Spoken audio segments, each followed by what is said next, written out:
presidential press conference today? Are you serious? Democrat class warfare. The moment being big for Mark Sanchez, also being big. Hey, so I just got back from the polls and voted Obama. Which way are you thinking? I only vote for Americans. So what, Hawaii's not part of America now? I mean, he may be born in America, but that doesn't excuse the fact he's a communist. Dude, it's almost November. Did you register to vote? For what? The game's on.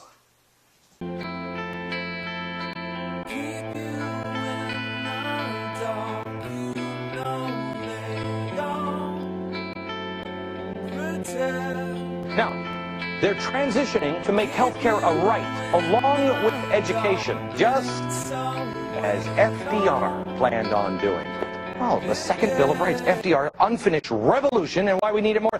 Oh, written by Cass Sunstein, the guy I've been saying for about a year is the most evil man, most dangerous man in America.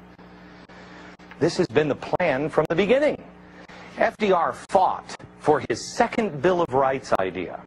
A charter, as the president has pointed out, not of negative liberties, but things that the government must do. Healthcare, education, along with housing, food, and a good job. Fundamental rights the government must provide all citizens. Gee, that doesn't sound like our government, does it? It doesn't sound like America. Promised that our federal government would never leave this circle. And then we drifted, and we drifted. So we upped the circle just a little bit. Teddy Roosevelt, he took us over here. Oh, now we're into Russia territory. You ask anybody who really looks at global politics, and they will tell you China is the new goal. Why do you think there's so many Maoists hanging around the White House? You don't see it, do you? You still don't. Follow me, America. It turns out that progressives advocating for government regulations on toxins in water and our children's toys turns us into China. The very country that has been... Yeah, that's how we living, and you know you can't touch this. Look in my eyes, man, you can't touch this. Yo, let me bust the funky lyrics. Touch this. Fresh. Wow. Wow, what an honor. The White House Correspondents' Dinner. To actually, to sit here at the same table with my hero, George W. Bush. To be this close to the man. I feel like I'm dreaming. Somebody pinch me. You know what? I'm a pretty sound sleeper. That may not be enough. Somebody shoot me in the face. Is he really not here tonight? Damn it. The one guy who could have helped. By the way, before I get started, if anybody needs anything else at their tables, just speak slowly and clearly into your table numbers. Someone from the NSA will be right over with a cocktail.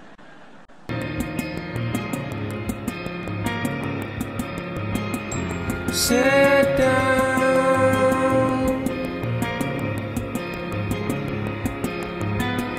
Stand up. Pretending anymore. Nothing's happened. No, the world hasn't ended. So one of these days, we're just going to have to stop predicting that this same old thing is going to cause the end of the world. How about production that's important? Let's not talk about America being a burden on the world. America is the shining beacon of the world. No, we're not. Production is in many cases the low end of the totem pole. The high intellectual content is created here. There is only one Microsoft. No, then why do we have a $60 billion a month trade deficit if we're producing so much stuff? And that because we're so rich we can afford it. No, that's not. Because our money is so valuable, because our credit is accepted worldwide, that billions of peasants worldwide are willing to work in poorly lit, poorly ventilated factories just to get our paper money, because it's that precious. No, our paper money is precious. We print it. It cost us nothing. I might just maybe take a little issue with the other guest here. I mean, in that, the whole concept of this U.S. economy is teetering on recession. With all due respect, I think is absurd. It's not because absurd. It's completely absurd. Well, because look at the trade. Excuse me, sir. Let me finish.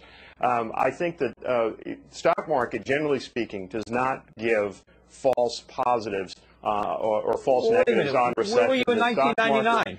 In 2000? The stock market doesn't give false signals? Well, of course it does. Okay, Congressman Paul, Pete from Rochester Hills, Michigan, wants to ask you this. If you were president, would you work to phase out the IRS?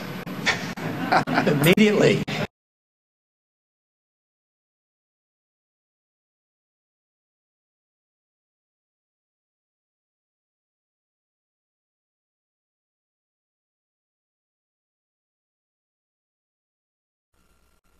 Well, there's breaking news now on Fox News Channel. Fox News has just confirmed that Anna Nicole Smith has died.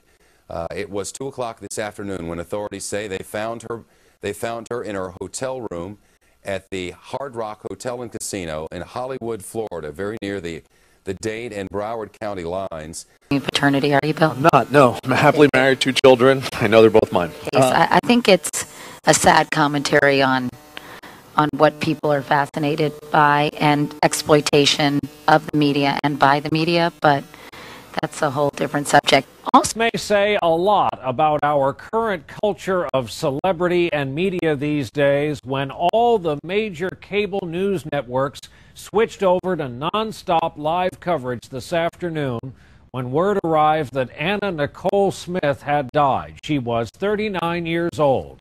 She was a lot of things: a former Playboy bunny, a former Supreme Court litigant, and a bona fide.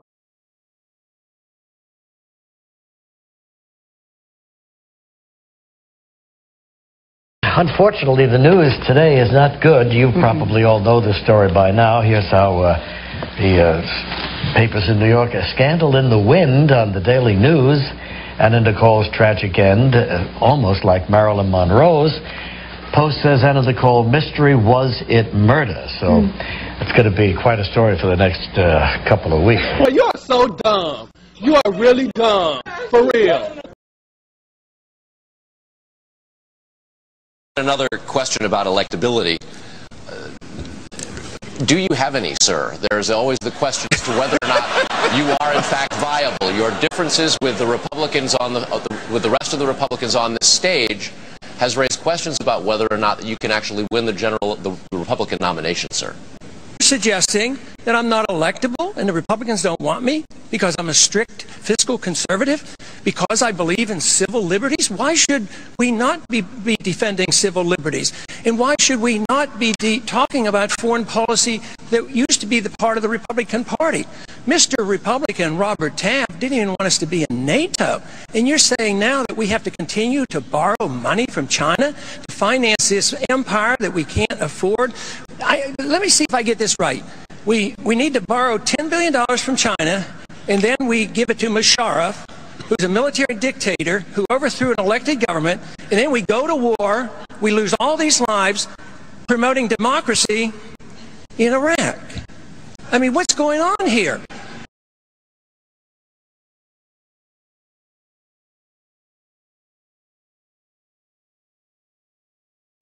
To financial institutions in Europe and other countries. Which ones? I don't know.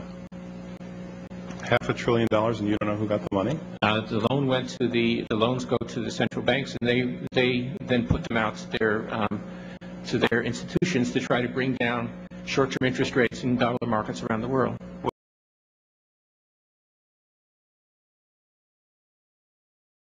So why should any American citizen be kicked out of their homes in this cold weather in Ohio? It's going to be 10, 20 below zero. Don't leave your home. Because you know what? When those companies say they have your mortgage, unless you have a lawyer that can put his finger or her finger on that mortgage, you don't have that mortgage. And you're going to find they can't find the paper up there on Wall Street. So I say to the American people, you'll be squatters in your own homes. Don't you leave. In Ohio and Michigan and Indiana and Illinois and all these other places where our people are being treated like chattel. And this Congress is stymied